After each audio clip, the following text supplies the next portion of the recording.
What's up YouTube, Kristo here, and I've got another review for you.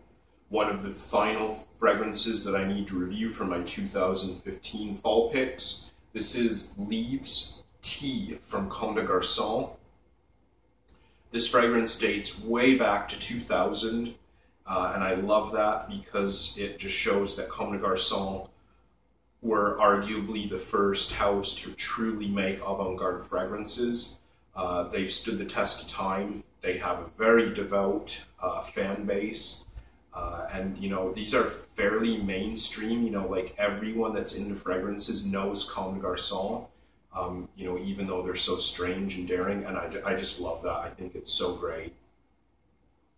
So notes for this one, I get two main elements to this. I get a tea element and I get a woody element. And for the tea side, I get a very skunky, dark, black tea note.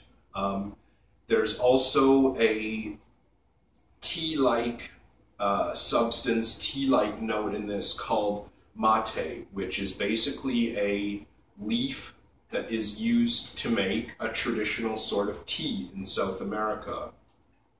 Now, I have to say I have never tried mate tea of any sort, and that's kind of what I'm assuming is the other kind of weird element to this that makes it so unique and different. The black tea in this is still, I think, by far the most dominant note. Black tea is actually quite common in Asia, and I lived in Asia for most of my adult life, so I'm very familiar to the smell of black tea. The other element that you get in this is the woody side. There's definitely the typical Comme de Garçons cedarwood note that you often find in the dry down and the base. But there's also something in this that reminds me of the smell of bark, like tree bark, in that it's kind of dirty and earthy smelling. So you get those two kind of, you know, the woody side and the tea side, you combine them together, and that's basically what I get for notes from this. Now, what does this remind me of? And like I mentioned in my 12 fall picks video, imagine someone is making tea with a diffuser, one of those like metal balls, the aerator kind of thing. You put in the tea leaves, loose tea leaves, into this diffuser ball.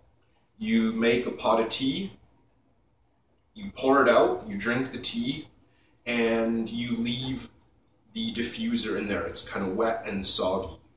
You kind of forget about it for a week or so, and then you pick up the teapot, open the lid, and you just get assaulted in the face with this kind of musty, skunky, kind of fetid, fermenting tea. That's what this reminds me of.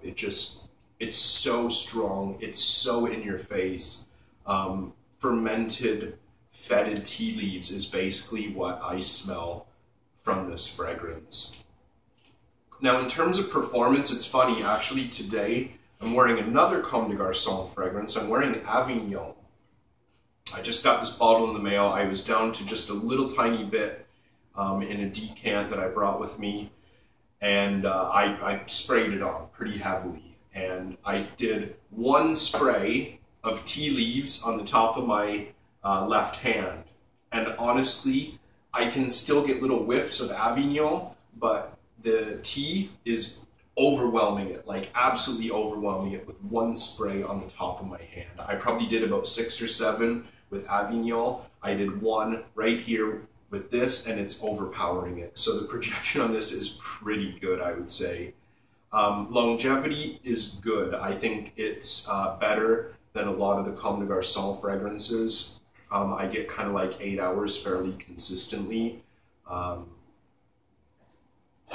actually quite pleased with the performance on this, but the thing that's actually kind of negative about it is because this is such a daring, challenging, strange, awkward, weird, offensive fragrance. It actually makes me a bit neurotic when I wear it into public, because if I do more than 1 or 2 sprays, I don't want people walking around like, that guy, like, you know, pee himself, or is he wearing dirty underwear or something, because it does have a very strong animalic vibe to it. There are a lot of people who compare this to the smell of urine, and there is definitely, without a doubt, kind of an animalic side to it. It's very, very strange. It's very different. For seasons, obviously fall. You would probably think, the green bottle, the green packaging, the name leaves, the name tea, you would think spring. But honestly, I think this is, darker, heavier, woodier. I think this is perfect for fall, absolutely, without a doubt. In terms of gender on this one, if you're looking for something that's bold and daring and challenging, I don't think it really matters. Most Comme des Garçons fragrances are marketed unisex, and I totally think this is, as long as you're into something daring, challenging.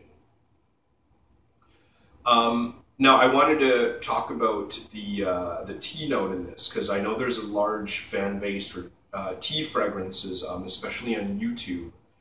There's quite a few tea fragrances that are, kind of held very close to the heart. A lot of people like Gucci Point 2, Tea for Two. If you like tea, I absolutely think this is worth trying, but just be warned, this is not your nice, soft, relaxing, calming jasmine tea or like brown tea note. It's not like an Earl Grey or nothing like that. This is very loud. It's very full on. It's, I might even say to some people, probably find this quite offensive, just with like the really strong, like urine animalic undertones to it.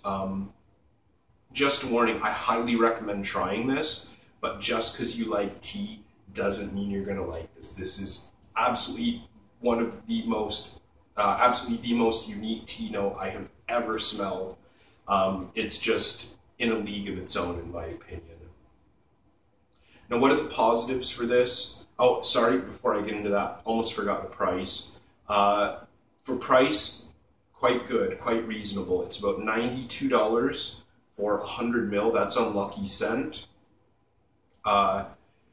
This is one of the numerous fragrances from Comme des Garçons that is not available in the gray market or discounted. Some of the oval shaped bottles, like 2Man, 2EDP, Wonderwood, you can get those slightly discounted. They're not going to be dramatically under retail, but you can get them a little bit less. The Leaf series, the Incense series, the Red series, those you cannot find discounted. So you're looking retail for this new, which is like about $90. Now, if you're comparing this, like me, to other things that are around $2 per ml, my benchmark is like Serge Lutens. Serge Lutens is one of my favorite houses, and basically their standard bottle size is 50 ml in the rectangular bottles, and to me that's kind of like the benchmark. So when I'm paying $2 per ml for a 50 ml fragrance, I compare it to Serge Lutens, and absolutely without a doubt this stands up, if not outshines, quite a lot of them. I think this is absolutely worth every penny. Bang for buck, I think this is excellent. It's high quality, it's potent, it's strange, it's weird, it's daring. So now the positive sides. The uniqueness factor for this is just through the roof. I think this is amazing.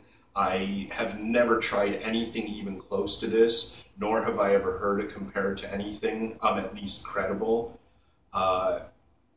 It's, a really good price in my opinion for the quality, for price, absolutely without a doubt, it is there. Negatives for this, yeah, it's weird, it's brash, it's possibly even offensive to people. I think it is a pretty daring fragrance, and I'm very cautious about where I wear it. So like I said, even if you're a tea lover, be careful, try this first. Accessibility for the non-oval shape, the non-discounted Comme des Garçons, is quite limited. Outside of North America, Western Europe, and a few places in Asia, you're basically not going to get this. You probably have to order it online and pay retail and pay quite a lot for shipping. But, if you live in one of those places I mentioned, not a problem at all.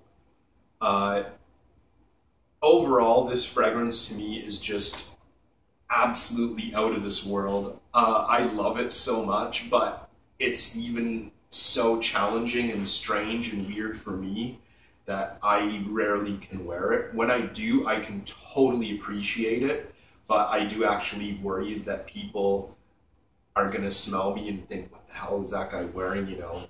Like I said, you know, kind of stale, pissy jeans or something, or, you know, just this weird odor. I live in you know, a house with 50 cats and just everything smells like urine. But absolutely, I love this. And if you're into tea and you kind of want to take it to a new level, if you're looking for something weird, different, challenging for cool weather, absolutely must try this. Gonna ask you now, for those of you out there that have tried this, even though there are a lot of people that really hate this, it definitely has a cult following, myself included. So I'm gonna ask you, what do you think? Have you tried this? Do you find it as strange and weird and animalic and offensive as I do? Or, you know, and that's in a good way, actually. I'm saying that in a good way. Or are you someone that just hates it, can't stand it, whatever? Let us know. Leave a comment. Thanks for watching, everyone, and I'll see you again soon.